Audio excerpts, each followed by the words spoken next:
Colonel Rob Maness has a lifelong record of providing dedicated service to this nation. Having worked his way up from the enlisted ranks to full colonel, he served our country for more than 32 years.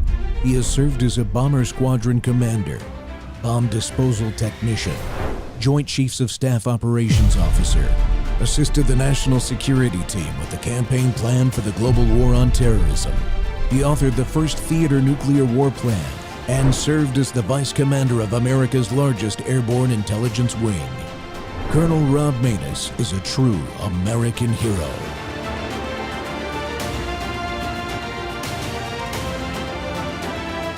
This is Rob Maness Live. During the Cold War, the U.S. military built an elaborate system to control the thousands of nuclear weapons in this country. There are many checks and balances. No officers who work with intercontinental ballistic missiles, nuclear-armed aircraft, or nuclear submarines can launch missiles alone. They always work in twos or sometimes entire teams. But there is an exception to that. The entire system is designed to respond to the sole decision of the president. The electromagnetic pulse threat to America's nuclear command and control systems. Well, welcome back to Training Tuesdays here on the Rob Maness Show live on Patriot.tv and our X Spaces simulcast. America's nuclear command, control, and communication system was the most reliable and secure communication system in the world during the Cold War due to its unique capabilities to transmit the nuclear launch order from the President of the United States to our nuclear forces rapidly and over a wide network that included electronic, mechanical, and manual means, even during a nuclear attack. The methodology ensured the message was received accurately and within a very short time frame. But today, new electromagnetic pulse, or EMP, and cyber warfare capabilities call into question our NC3, that's what we abbreviate nuclear command and control with, reliability, security, in the case of a nuclear war. We face three increasingly capable adversaries whose strategy relies on EMP attacks on the USA when all-out kinetic World War III begins.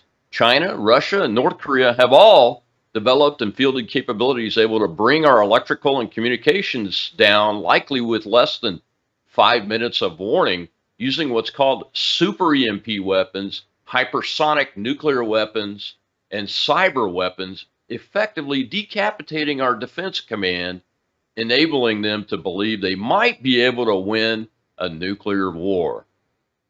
And I know this sounds far-fetched, but the reality is these capabilities do exist in the hands of at least these three adversaries combined. Well, my guest today is a U.S. Army veteran, and Executive Vice President of the Task Force on National and Homeland Security, David Pine. Mr. Pine is an expert on a number of issues, including national security strategy, international relations, military history, and defense policy issues. In addition, he's an authority with regards to the U.S., Russian, and Chinese nuclear arsenals, the U.S. and Russian missile defense systems, and the increasing threat posed by EMP weapons. He also served as co-author to Dr. Peter Pry's book, Catastrophe Now, America's Last Chance to Prevent an EMP Disaster. David, welcome to the Rob Maness Show, sir. Thanks, Rob. It's an honor to be on the show.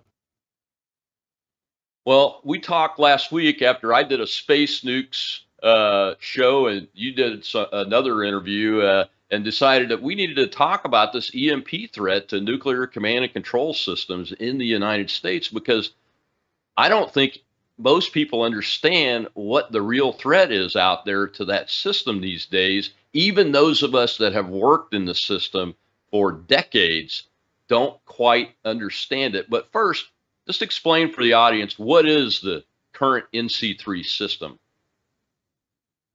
So the NC3 system, or sometimes referred to as the NC2 system, is it's essentially it's the command, control, and communication system that links the president or the national command authority with our nuclear triad. So it's what enables us to detect incoming nuclear threats, be it from space, from the ground, nuclear launches, missile launches. We have multiple national technical means, including ground-based radars, early warning satellites and other means that detect the launches. Then we have a system that communicates that information to U.S. Stratcom and Northcom commanders in the event of a nuclear strike on the United States.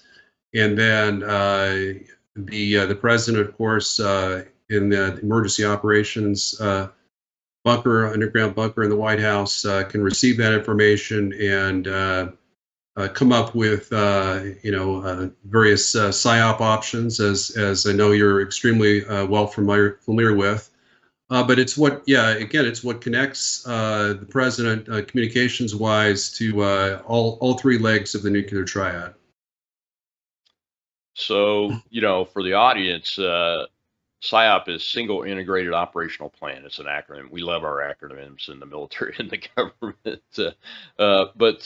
So there are still many buried channels that transmit the messages and the order from the President of the United States. And we know the nuclear football is still carried by the military aid with the president. So they're physically there, and the president's carrying the appropriate, manual items that would, make sure that the forces know who's talking to them, and they can be authenticated and those kind of things. But there is a danger today, David. I mean, even to the point where aren't you on the Congressional EMP Commission of this process being able to be disrupted by these three adversaries I mentioned in my opening monologue: Russia, China, and North Korea? Yeah, no, I've never served on the Congressional EMP Task Force. Our esteemed late Executive Director, Dr. Peter Vincent Pry, was the Chief of Staff of the Congressional EMP Task Force. And he was really my mentor. We thought the same. In terms of national security strategy, threats, trying to avoid World War III, we kind of schemed together. He assigned me, kind of a secret mission to try to prevent World War III, prevent this proxy war in Ukraine that Biden's fighting to provoke Russia to attack us. That threat is rising every day. And then, of course, war with China over Taiwan. No, I'm, as you said, I'm serving on as executive vice president of the Task Force on National Homeland Security that he founded back in 2011. And I do have expertise in the super EMP areas, as you mentioned, as well, with this book I co-authored with Peter, Catastrophe Now. So you've done a lot of writing about Russia, China, and North Korea, especially since the United States and NATO made this decision that I still don't agree with, to get so heavily involved in the Ukraine area with Russia in that war and everything. Why is it important for the American people to understand that these, especially Russia and China, appear to be now in a full military alliance? Well, it is very important. I've been worrying about that since 2000, when I was a graduate, finished up my graduate degree in a Master's of Arts in National Security Studies at Georgetown University School of Foreign Service. My oral thesis was about how the Sino-Russian military alliance would be the greatest existential threat the U.S. would face in the 21st century. And just 7 months later, they became formal military allies. And Russia and China were going to be the pacing threats of the Bush administration before the war on terror. And when they signed that pact in July of 2001, that Treaty of Friendship and Mutual Cooperation, President Bush was pivoting back to great power competition. And then, of course, the war on terror interrupted all that. And we wasted $7 trillion fighting, no-win wars of 2-decade duration. Which brought hostile regimes allied with Iran to power in Iraq and other countries in the region. So that was a tremendous detriment. I think that was very much in line with Russia's and China's interests. But now we have to refocus. And it's amazing to me that most national security analysts, even to this day, even with the declaration on March 4th, 2022, actually it's February 4th in Beijing at the Beijing Olympics, that Putin and President Xi proclaimed this no limits partnership. They explicitly said it was greater than a military alliance. It was closer than a military alliance. And I still read national security authors that I respect that claim that China doesn't have an alliance, Russia doesn't have an alliance, and I think they say that the basis for that is because Russia's kind of on its own in this war. But then again, so is Ukraine. Ukraine doesn't have a single ally that's come to its defense in terms of sending troops to fight Russia in Ukraine. So I think that's a tremendous blind spot in terms of U.S. leadership to not recognize that alliance. And you may or may not know that I worked as Vivek Ramaswamy's defense and foreign policy advisor, and I helped him make that one of the focuses of his campaign. And he's been a courageous and fearless advocate of us taking action to refocus on homeland and strategic defense to combat and divide the Sino-Russian alliance. Yeah, I mean that's why we're colleagues on the Committee on Present Danger China, is because those of us in our fields have been talking and warning about the communist China, especially their buildups and their actions being the actual big threat, existential threat to the United States. While Russia is obviously still one from a nuclear perspective, and when they became allied and that announcement was made over the Ukraine issue, that really got my attention, because when I heard that, I started thinking about numbers and numbers of nuclear weapons, quite specifically. But you mentioned something the other day, David, and in your opening answer about super EMP weapons. Before we get into what the United States ought to be thinking and doing about Russia and China's military alliance, especially from a nuclear force perspective, what is super EMP weapons, and who has them? So super EMP weapons are specially enhanced nuclear warheads that have a low nuclear yield in terms of explosive yield, but they have enhanced EMP radiation effects. And they were designed in the 1990s, just after the Cold War, and then subsequently shared by Russia with North Korea, supposedly accidentally. North Korea since deployed a couple of super EMP satellites over the U.S. We've since learned that Russia, China, and Iran all have super EMP satellites as well. But super EMPs can be used. It used to be we've known about the EMP threats in Starship Prime, the nuclear test over the Pacific Ocean in 1963, which took out the lights in Honolulu, 800 miles away. So we've had a lot of time to prepare against the EMP threat, and we've done virtually nothing to do so. We have hardened, our NC3 system, our nuclear triad, but it's to an insufficient level to what I call conventional nuclear EMP effects. That is non-super EMP weapons. But yeah, essentially, super EMP weapons are they're nuclear weapons. That's what differentiates. That's why the Russians refer to them as super EMPs, because there are conventional EMPs as well, which are much less powerful, which can we used famously in our bombing of Belgrade in 1999. But these super EMP weapons are game changing. These are weapons that can take out all of the communications, satellites in line of sight, our critical infrastructure, our food distribution system, our electrical power grid, water purification distribution system. And it's estimated by the Congressional EMP Task Force that they would likely cause the deaths of 90% of Americans within a year after their use. So as you mentioned, in 5 minutes or perhaps in an instant without warning, at the press of a button, any of these four nuclear adversaries have the capability to take down the U.S. and win a war with the U.S. in a single day using these game-changing weapons. And that's why it's so critical that we pursue a wiser grand strategy that focuses on peace through strength instead of war through weakness, as the Biden regime has foolishly done.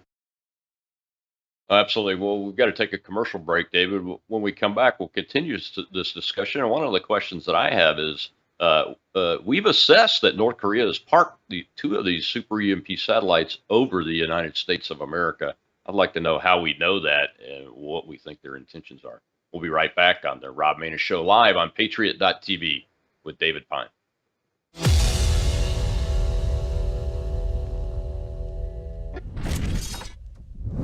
Joining me at the news desk now is Rebecca Walzer of WalzerWealth.com. She has been a regular guest on my TV show, Brennan House Live, for a long time. She's not just an economics expert, but she's an attorney. Rebecca, you have a large firm. How many people work for your firm? Just about 30, yes.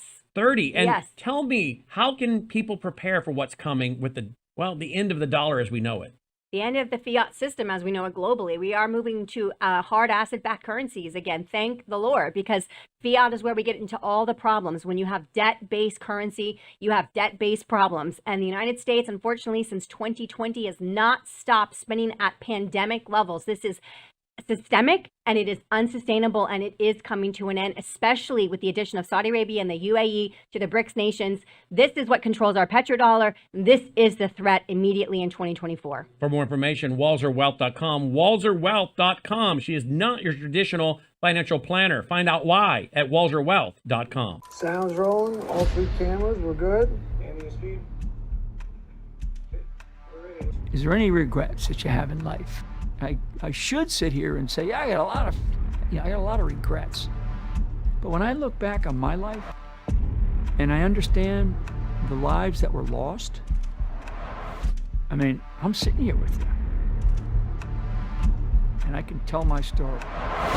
Former National Security Advisor, Lieutenant General Michael Flynn, pleaded guilty today to lying to the FBI. He was one of the most respected generals in the military. He was, by definition, the most dangerous possible person for Donald Trump to hire. Really brilliant military career, serving 33 years. Why was he being so elusive? Mike Flynn told the truth and faced life in prison.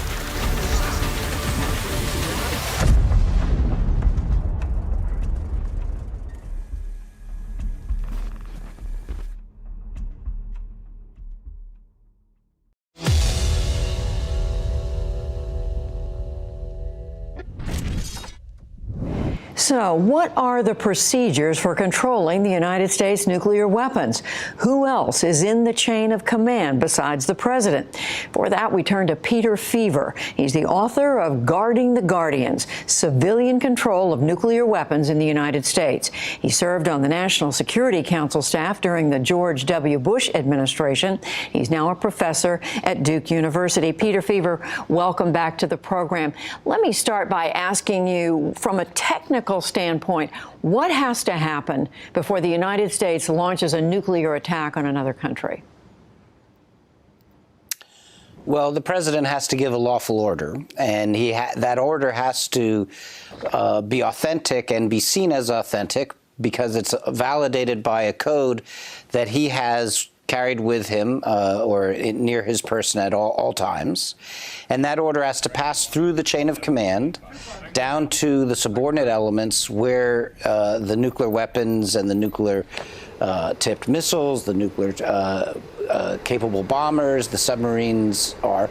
And that command would receive that authentic order and then launch accordingly. How many people are involved, and at what level are they? Well, it depends on the scenario, but it's true that the president doesn't have to have his order okayed by another person, that there's not a two-man rule at the very top. The president alone makes the decision, but the president alone cannot carry out the decision. That decision has to be carried out by many, many people further down in the chain of command. Welcome back to the Rob Maness Show. It's Training Tuesday, and we're talking about the potential effects of new EMP capabilities along with the old that would exist in a nuclear exchange and its impact and potential prevention of nuclear orders from the president and those forces that you just heard described there that need that order in order to carry out their operations to defend our country in case we were ever attacked with nuclear weapons. With David Pine here who is an expert in this area and has been writing and warning about the Chinese threat, the Russia threat combined with the Chinese threat, and now we know about the North Korea threat, all having these super EMP weapons. And David, before the break, I mentioned my question is, in my studies, we've assessed that North Korea has 2 super EMP satellites essentially parked over the United States of America. Can we talk about how we know that and what we think their intentions are? Yeah, absolutely. So it was revealed this was part of a kind of a CIA minority assessment. So this is not an official stand of the U.S. As you know, there's intelligence issues minority intelligence assessments that are not the majority. And oftentimes those minority assessments are proven correct. That was the case with, I think, with an assessment about the size of the Soviet nuclear arsenal and Soviet nuclear buildup. That was probably one of the most famous examples. But in this instance, we have 2 North Korean satellites, I believe, that were launched in 2012 and 2014, and they've emitted no telemetry, no communications back to Pyongyang. So they're very suspicious. They, typically satellites are deployed, for reconnaissance purposes or some other kind of type of purpose. And these appear to be weapon systems. We know that every single North Korean ICBM test has been testing their ICBMs in EMP mode. They know that they lack the numbers in terms of ICBMs to be able to overwhelm our defenses. Although, as we discussed email, a U.S. general assessed it would only take 9 warheads to destroy 80% of the U.S. Active and reserve warhead arsenal. So, even a relatively moderate sized nuclear arsenal like North Korea does have a massive capability to, in terms of counterforce and even decapitation. But the super EMP threat is perhaps the most dangerous because it could severely degrade the nuclear command and control system to the extent that we don't know for sure if the president would even be able to retaliate against a nuclear attack, even one that is performed in space without any ground or near ground nuclear ground bursts or air bursts. Wow, that's amazing. And I presume they would the warhead would be on some type of vehicle. They could launch it from the satellite down to the altitude and over the target area that they want the EMP detonation to occur, like a glide vehicle or maybe even a propulsion type vehicle. But it would be focused at downward trajectory to that point in space in order to achieve their desired effects. That would be tremendously powerful and harmful, obviously, to the United States if 2 of those went off over our territory. They've been working with the Chinese and the Russians since the Russia-Ukraine war, and I have to keep repeating that because folks need to understand the serious nature of our decisions that have led to this even strengthened alliance that was announced. I think it was in late February, early March of 22. So next question is, the Chinese are developing and have developed some new technologies in addition to the super EMP. And one of the things that I had not heard about until just this week is they have a cell phone tower in Washington, D.C. that's owned by Huawei. Is that correct? That's correct. And this isn't any cell phone tower. This is they spent $100 million to build this cell phone tower. It's the most important Huawei cell phone tower in the country because the FBI assessed in 2000 in a report to Congress that this cell phone tower has the ability not only to intercept nuclear command or nuclear launch orders, but to actually disrupt them.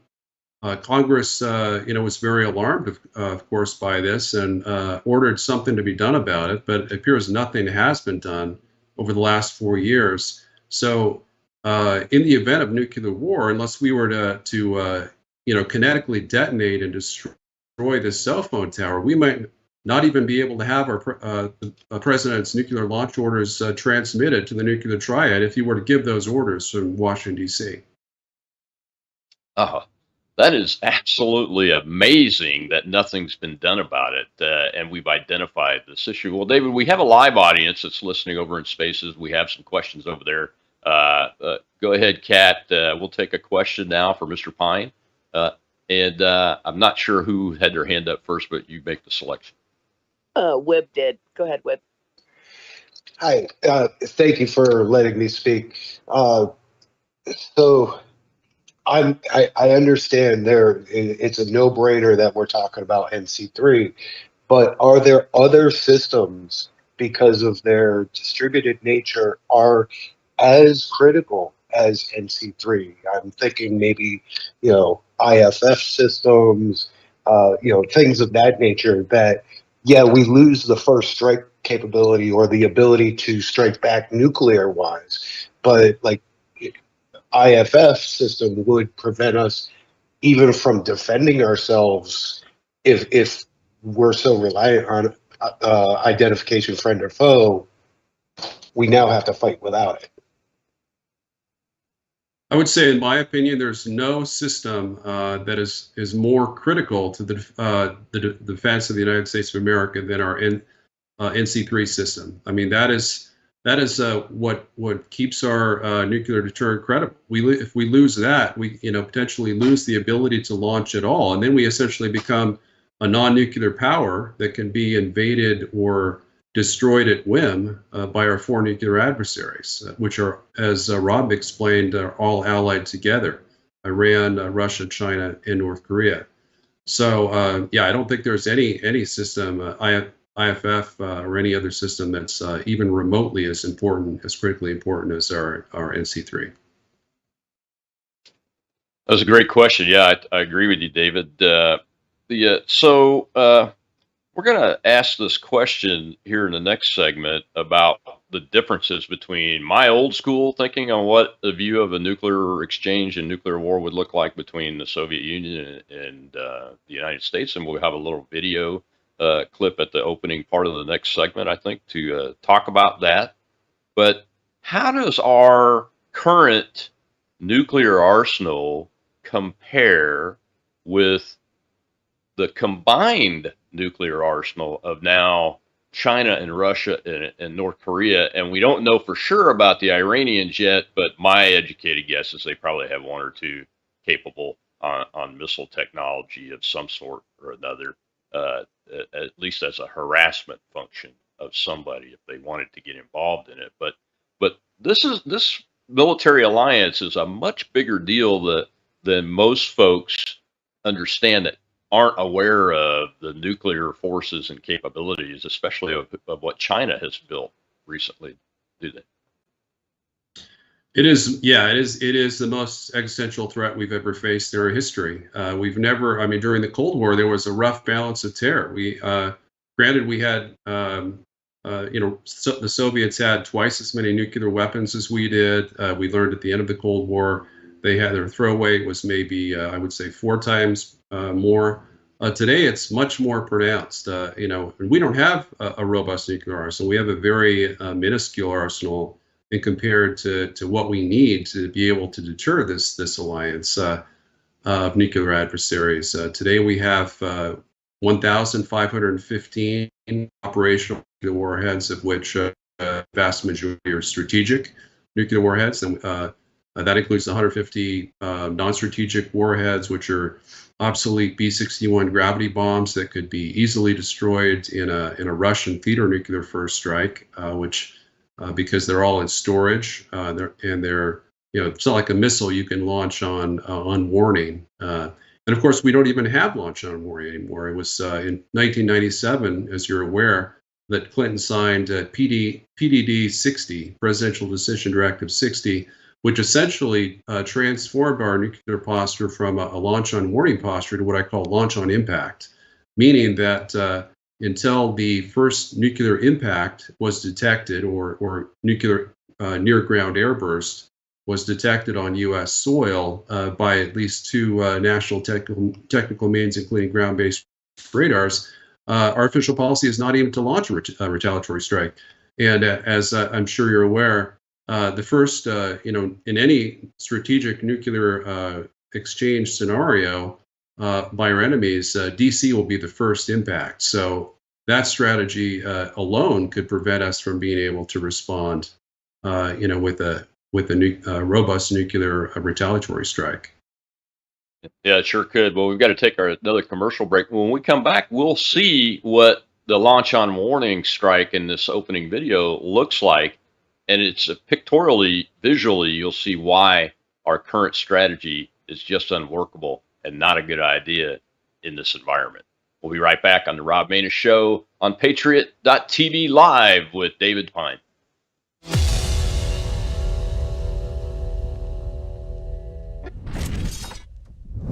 Experts say that Russian hackers found a way to hack our utilities, and the hackers may still be in there, waiting to strike. Go after their power, go after their water, and you can bring a nation to its knees. They're identifying targets, they're positioning malware so they could pull the trigger when they wanted to. Experts see the intrusion as a possible precursor to an unprecedented Russian cyber attack that could, in the event of war, devastate the U.S.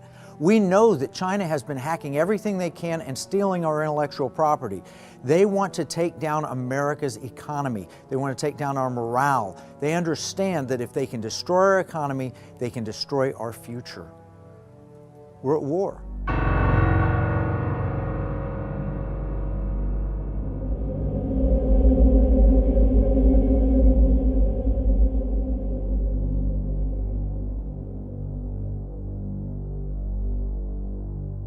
The markets are getting crazy, and now is the time to protect yourself from economic turmoil. Silver is in the headlines right now and creating lots of excitement as the price of silver is extremely attractive compared to gold. A call to Swiss America gets you the scoop on whether the silver opportunity is for real. What you'll discover will really blow your mind. Today, silver faces a huge shortage due to the rising demand by military, solar, electric cars, and computers, all of which depend on silver. But right now, silver is priced to sell according to worldwide experts. Now, to help you get started, Swiss America is offering beautiful United States Walking Liberty half dollars, issued by the U.S. Mint from 1916 to 1947 and minted in 90% pure silver for a special introductory price. Limit of $250 per customer while supplies last. So call the number on your screen or visit SwissAmerica.com, because now is the time to rediscover silver.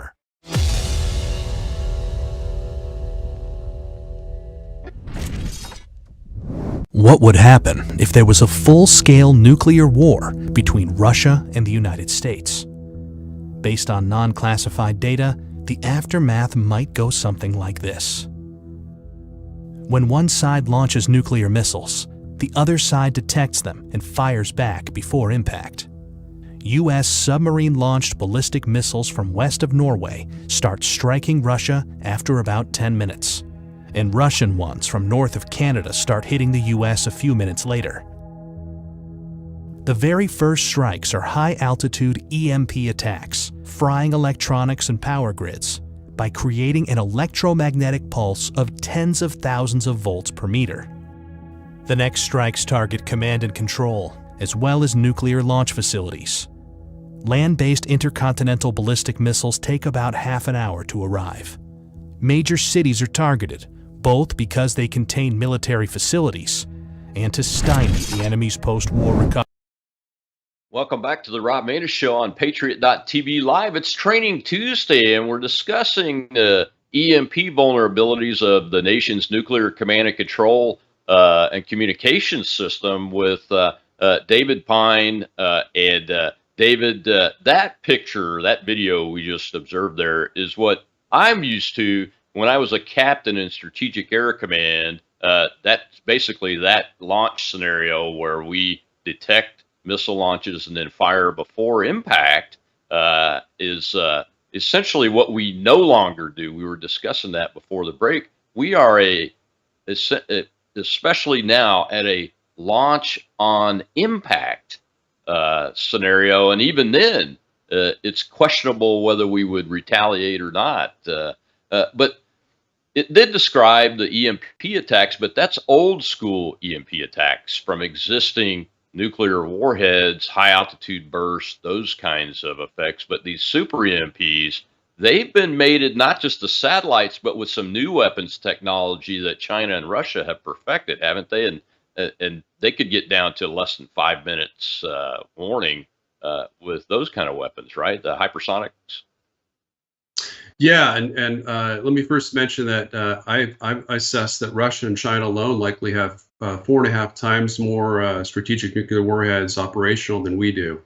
But yeah, with regards to the previous discussion with North Korean super EMP satellites, they are positioned at the ideal EMP attack altitude of 280 miles over the U.S. So they orbit in a polar orbit coming up from the south, where we don't have any good detection systems, and so there would be zero warning to a North Korean super EMP attack, and presumably to Russian, Chinese, or Iranian super EMP satellite attacks as well, because they can be detonated at the press of a button. There's actually no rocket, missile, or projectile that needs to reorient the reentry vehicle or the warhead to get to the right altitude. They're actually already in the right low Earth orbit altitude over the U.S.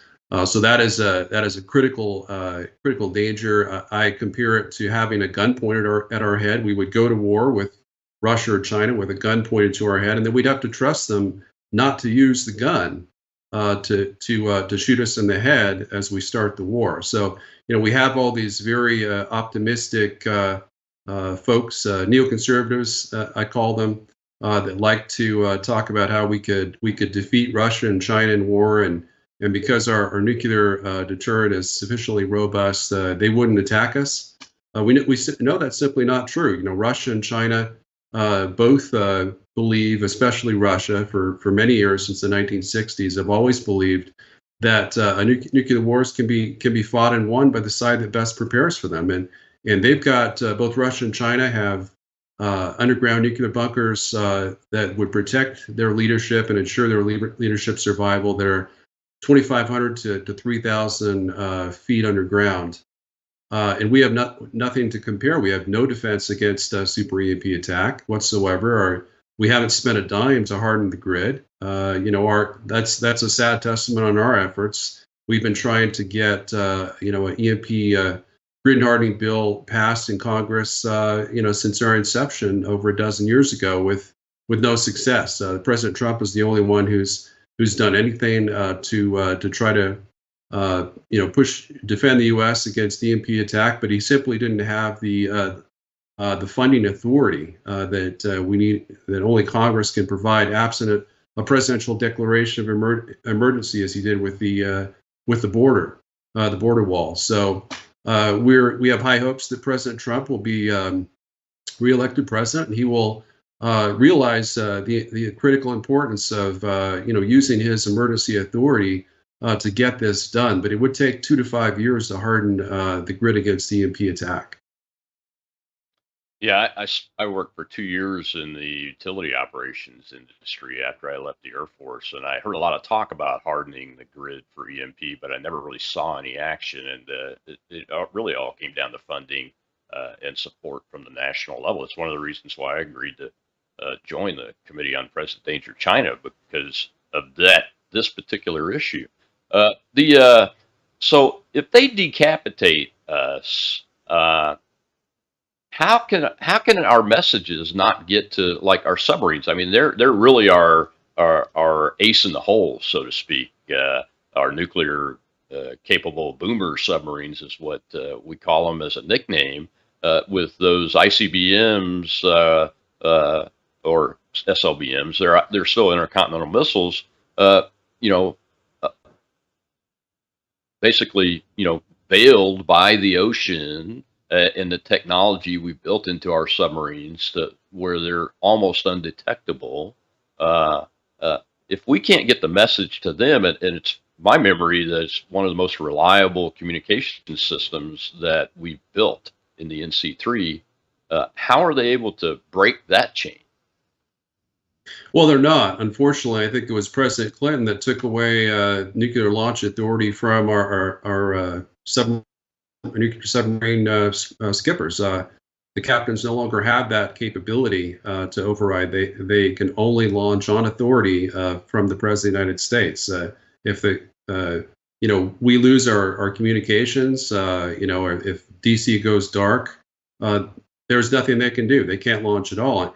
And that's one of the real risks that I'm planning on highlighting in our upcoming book, Restoring Strategic Deterrence, that's due out in September, is that if we're at DEFCON 4 or 5, we're not at DEFCON 3, then it's very possible the president and the vice president could be caught at the White House and or in the air, Air Force 1 or 2, and we could lose all 3 nuclear footballs in a single super EMP and nuclear decapitation strike with use of only 2 nuclear warheads, one for the super EMP and one for the nuclear decapitation strike on Washington, D.C. And then there's no ability to respond at all. We don't have a backup plan. As was mentioned in your video, the president maintains sole authority to launch a nuclear strike, and if the president were to die, to perish in a nuclear attack or other accident, then it goes to the vice president. If both of them are killed,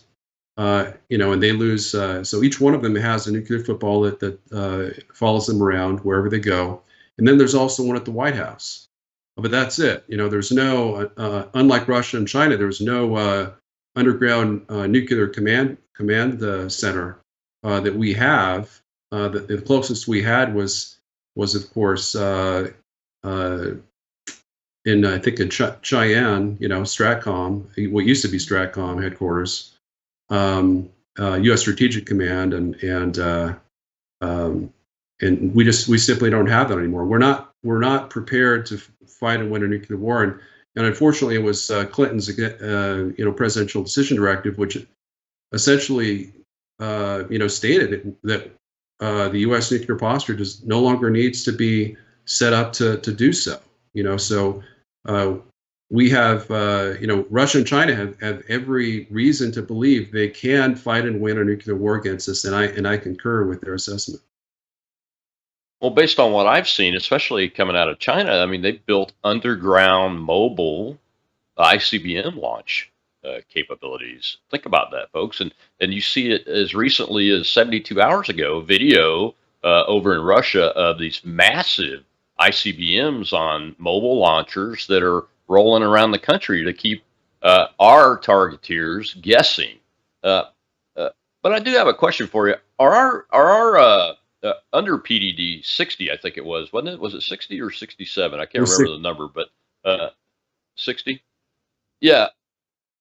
We retargeted our land-based ICBMs and our sea-launched ICBMs to open ocean, didn't we, under that PDD or something before that?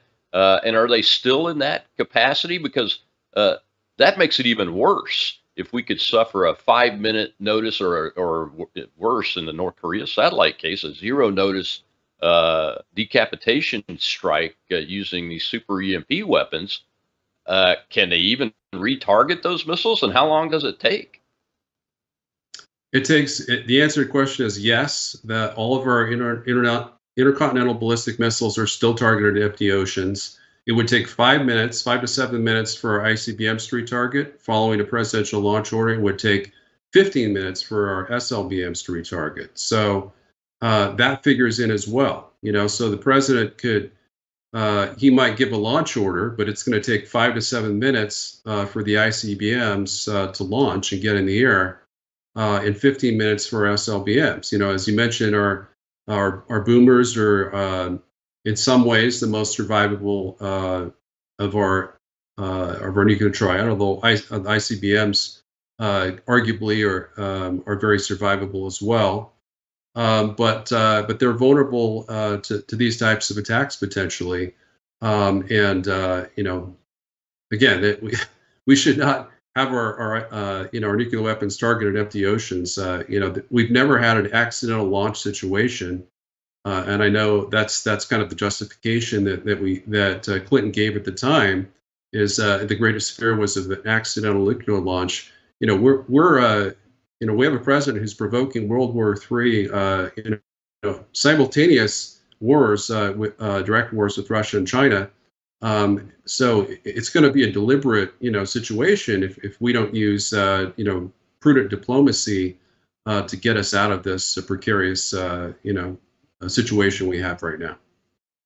Yeah, and there's some things that we need to do, and I know you have some recommendations on those that I want to get into in our last segment there. So our folks that are undergoing this great training today have a full understanding of what we need to do and what we need to do now, considering what you just said about the president provoking a war with Russia and possibly China too.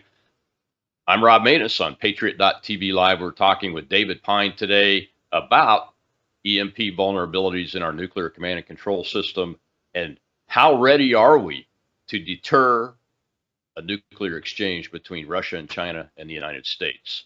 We'll be right back on Patriot.tv.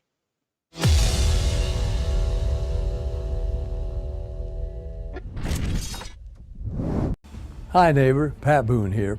Today, I want to help you find some peace of mind concerning your money. Like it or not, we're all living in a financial war zone. That's right. We're watching our hard-earned dollars get crushed by inflation. In fact, recently inflation reached its highest level in 40 years. And on top of that, cash, which has always represented freedom and privacy, is more and more being replaced by a cashless system. That's right. Powerful forces are definitely waging a war against cash. So I'm encouraging you to prepare before it's too late. Call or text the number on the screen for a free report, The Secret War on Cash from Swiss America. Discover how a few simple steps can protect your money as well as your privacy and your peace of mind. So call or text for your free report, The Secret War on Cash, and make sure to mention Pat Boone sent you. We've learned through the pandemic we can never be caught unprepared again. And so many Americans, when COVID hit, they had nothing in the house. Stores were shut down and doctors' offices were shut down. And even if doctors prescribed drugs, hydroxychloroquine, ivermectin, pharmacists wouldn't fill the prescriptions. That was a nightmare. Now the situation is much worse. We have these horrible supply chain problems. In our emergency medical kit at the Wellness Company, we have 8 prescription drugs that are all potentially life-saving. Most people who died with COVID, they died in the hospital because they didn't receive early treatment. Every American family should have one of these.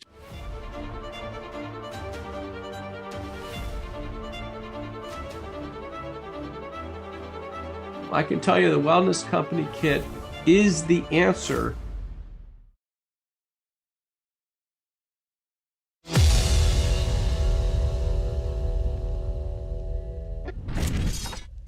We know that the Chinese obviously nuclear capable. Part of their warfighting doctrine to focus on both cyber. Part of their cyber doctrine is the use of electromagnetic pulse. We just watched a balloon transit the entire continental United States. That balloon could be a platform for an EMP attack. It doesn't take an intercontinental ballistic missile. It can be one of their proxies. North Korea had a vessel called the Chongchong-gang that went to Cuba, picked up 2 SA-2 surface-to-air missiles on their launchers. Now, they weren't nuclear tipped at the time, but it turned off its transponder and transited the entire Gulf of Mexico and turned it back on right outside the Panama Canal. So U.S. intelligence, we need to look at this.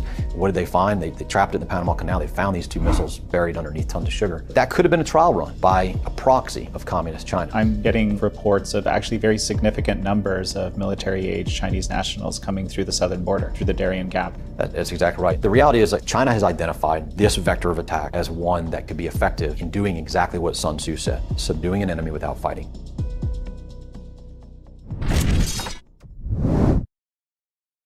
Welcome back to the Rob Maness Show. It's Training Tuesday, and as you can see by there, the threat is real from multiple axes of attack. And we're talking with David Pine, the Executive Vice President of the Task Force on National and Homeland Security, and an expert in this area. Well, David, I know you've made a lot of recommendations. You even wrote an alternate nuclear posture review, and the nuclear posture review, folks, is something that the government led by the DoD assesses when they assess the need for nuclear weapons, the strategy going forward, and what the status is of all those weapons and the systems that support them, so that we have what's called safe, secure, and reliable nuclear deterrent. Well, David, you wrote an alternative document to that in 2023, and you came up with a lot of recommendations.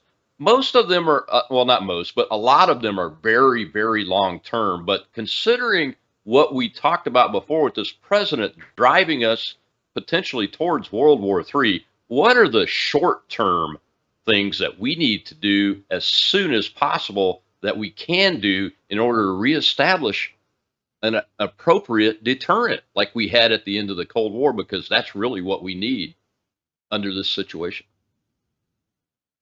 Well, I mean, we need to upload all of our reserve warheads, which are partially dismantled. We have 2,050 nuclear warheads in reserve to our ICBMs and SLBMs. That's one of the top recommendations that I have, but that would take 2 to 4 years to accomplish. We do have, one of my recommendations is we fully upload, actually our SLBMs have the ability to carry 14 warheads. They currently carry 4 each. So we could actually, what we could do is, we have all those SLBM warheads on our nuclear missile submarines in port. But if we were to upload the ones, we have 10 in port at any given time, thanks to Obama. Trump unfortunately continued that practice, and Biden as well. To our 4 at sea, then we could massively increase the survivable number of survivable warheads on our sea-based nuclear triad leg. We also need to put our nuclear bombers on 24-hour strip alert like they were during the Cold War. President George H.W. Bush stupidly ended that practice and permanently de-alerted them, which essentially ensures that with 3 warheads, all of our nuclear bombers could be destroyed in a nuclear first strike scenario. And then we also need to, at least double the number of nuclear submarine deployments. Now, unfortunately, that's going to take realistically probably a year to train, alternate nuclear submarine crews, so that before the Obama order, we actually had 2/3 of our nuclear missile submarine force at sea at any given time, and that was critically important. Now we have about 27%, with 4 out of 14. So we could easily, within a year, we could be deploying 8. So that would, that's really the key, is because there's no one really thinks the U.S. is going to launch a nuclear first strike. So it's all about second strike capabilities. How do we increase the number of our ready to fire, survivable nuclear warheads? And those are the types of ideas I think we need to implement in order to accomplish that and make our our nuclear deterrent credible again, because I think it's really lost a lot of its credibility, unfortunately, and that's the reason I think we see these new aggressions from Russia and China. Yeah, I mean, nuclear deterrence is all about creating in the mind of the adversary's decision makers that the risk is too high to launch a first strike nuclear attack on the United States. And, at the beginning of the Ukraine war, Mr. Putin increased his readiness on his nuclear forces, all of them, shortly after he started what he calls his special military operations. And we did nothing. As a matter of fact, it looked like from the outside, an open source, we ignored it. So it's good to hear that you're recommending putting bombers back on alert, because that is something that we should have done in order to at least maintain parity. Because if you don't maintain parity, it becomes in the mind of your adversary, hey, I might be able to get away with this, if they're not going to do anything. The same thing with our policy on PDD 60. Instead of this launch on impact policy, we've got to go back to a launch on detection policy. And not just that, but really seriously consider what the way ahead is there under the auspices of an assessment based on these new weapons capabilities, like hypersonic nuclear missiles that can be launched off submarines, the North Korean satellites sitting basically over our heads, and how we should be dealing with those in our nuclear strategic deterrent policy, because folks, investing in deterrence keeps you alive and keeps us alive. And this EMP issue could kill 275 million Americans before it's all over with, if this were to go down this path. David, what are the things with the Ukraine policy and Taiwan policy that we should be demanding that the president do in order to maybe build in those minds of those adversaries that they're not going to be able to get away with it, but also de-escalate and kind of back down from this precipice of World War III? Yeah, great question. So, with regards to the war in Ukraine, I mean, the key is to continue to suspend any further assistance to Ukraine unless and until it signs and implements an armistice agreement with Russia. Putin has been offering, of course, we condemn his, in no uncertain terms, his illegal aggression against Ukraine in February of 2022.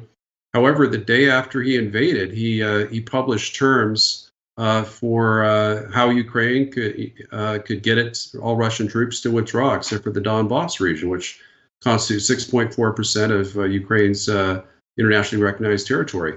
And they signed an agreement that was 90% complete back in March of 2022 that would have ended the war. And Russia began implementing that agreement with its withdrawal from Kyiv and northern Ukraine. So we can get that agreement back, but unfortunately this time it's going to have to be an armistice along the line of control, which essentially recognizes to continue de facto control of the territories that Russia has annexed. But it will keep Ukraine secure and independent, and ensure that it doesn't lose any more territory, because Russia's on the move. They're having a major offensive. They had a breakthrough at Avdiivka, and they're making minor gains every day, capturing new villages, killing off more Ukrainian soldiers, and we run a real risk that Ukraine's going to run out of troops. But what we need to do is we have to have this strategic alignment in which we essentially become a strategic partner with Russia. We signed an agreement similar, not exactly the same, but very similar to what Putin offered in his mutual security agreement to the U.S. and NATO back in December of 2021. Their agreement with NATO was fully acceptable. Based on my reading, there are two major changes we'd have to make to the one that they proposed with the U.S. That would ensure that it's favorable from a U.S. national security perspective, and that would essentially end the Cold War with Russia. It would end the threat of nuclear war with Russia, and then we focus on China. China's our real biggest challenge, and the biggest way we can defeat China is to divide and disrupt their military alliance with Russia. We can neutralize it if we end the war in Ukraine along reasonable terms for Russia and Ukraine, and sign a mutual security agreement, which essentially pulls out all U.S. troops out of Eastern Europe and restores the pre-Warsaw Summit 2016 status quo in NATO. Wow, that's a great recommendation. I think a lot of folks in this audience will recognize it, because it sounds very familiar to what folks like me and you and others have been putting on the table out there for a long time. Well, David, we're out of time, unfortunately. This has been a great show. Thank you so much for devoting so much time to providing some training to the audience. And this will go out as a recording, and we appreciate your help. Thanks, Rob. It was a pleasure to be on. Thank you. Well, folks, tomorrow is Whistleblower Wednesday. FBI whistleblower, former agent Steve Friend will be here, and then special guest, Rear Admiral retired Chuck Kubik of the Veterans for America First, Veterans for Trump, is debuting and talking about the premiere of the new movie that we've done called The Border Invasion. It's a documentary about what needs to be done to secure our border. I'm Rob Maness on Patriot.tv Live. We'll see you tomorrow, Whistleblower Wednesday.